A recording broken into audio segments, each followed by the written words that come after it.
Okay, we're going to find the slope and the y-intercept when we're given two situations.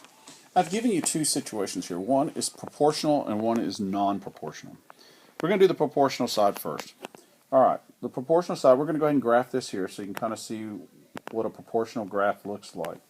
All right, so according to this is a little scenario I created. Let's just say that x represents the time in hours and y is the distance you walk. So like in 1 hour, we walked 2 miles. And I didn't label this over here, but these are going by units of 1, so it's 1, 3, 5. And these are going in by increments of 1, 1, 2, 3, 4, 5, 6, 7, 8, 9, 10. And so that just kind of gives you an idea. All right, so 1 and 2, so I'll put a dot there. 2 and 4. 3 and 6. 4 and, I'm sorry, 3 and 6. Oh yeah, 3 and 6, I'm a little off. 4 and 8. And remember, I'd freehand this, so this could be off. 5 and 10. And 6 and 12, which is way up here. All right, so anyway, this is supposed to be freehand. All right, look at our table up here. If you look at our x value, we have 1, 2, 3, 4, 5, 6. If we go backwards, we are looking for the y-intercept. The y-intercept is when x equals 0. So I need to know when x is 0, what y value is. And if you look at it, look at your x values going backwards, it's 6, 5, 4, 3, 2, 1, 0. So the pattern is increasing by 1. If I look at the other one, it goes 12, 10, 8. It's counting by 2s. So I'm adding 2 each time to these guys.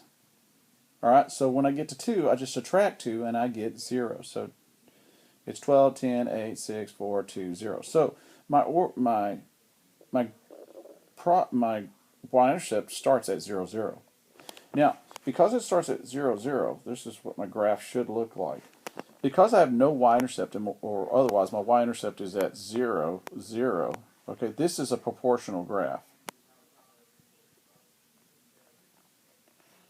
All right, it starts at the origin. Proportional graphs always start at the origin. All right, that's proportional. All right, and we can predict too. I mean, there's lots of things about this. The slope is still the same. We can find the slope. The slope is, if you look, if we go rise over run, we go up 1, 2 over 1.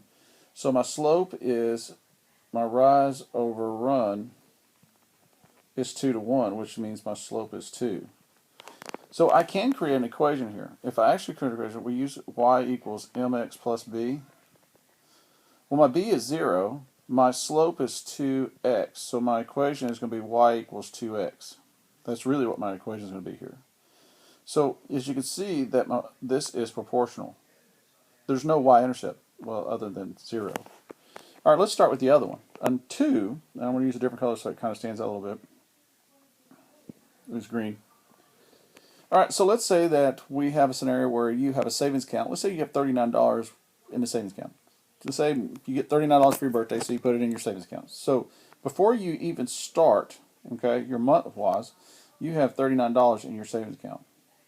So we're going to put $39. And I did increments of 25 over on the side here. So 39, we're going to estimate, is right about here. So that's 39. All right. Each month, we're going to add $20 to it. So like you're going to get $39, and then next month, you're going to put $20 more in there. So 39 plus 20 more is 59. So we know we're going to have $59. So this is 50. So $59 is about, on the first month, is right here. Remember, this is all estimate. All right, so our equation looks like it's going to be this. It looks like it's going to be $39 plus $20, and this is the plus, x, all right? And so for each x value, which represents months, we're going to put $20. We're going to put the number of months we have. So like if I have 2 months, my pen doesn't want to write real well.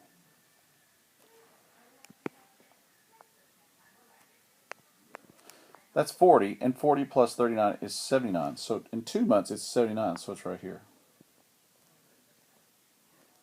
All right, if I put 3 in, that makes 60. And then 60 plus 39 is 99. So So in 3 months, I've already put up $99, which is really close to the 100 here. And then we can do 4 months, 5 months. We just keep making 39. We take 20, multiply it by each month, which makes 80, and then 80 makes 119. And so in 4 months, 1, 2, 3, 4, I'm at 119, which is somewhere right here. And so my graph is going to eventually look like something like this. Okay, if you notice the two, this one starts off with a y-intercept. All right, the y-intercept is sticking out right here. This is my y-intercept. It's where it touches the the y-axis when x is 0. So it's 0 here. So this is the x-axis. So that's right there is my y-intercept. All right, my slope is how much it changes each month. And this is an easy one because it kind of tells you. It says $20 each month. So that means our rise and run is going to be a 20-to-1 ratio. So our slope is 20. So whenever we write the equation like we had earlier, and I'm going to write it again so you can see it here. This here is your y-intercept. It's what we originally start with. The number in front of x is your slope. That's the rate at which we're changing.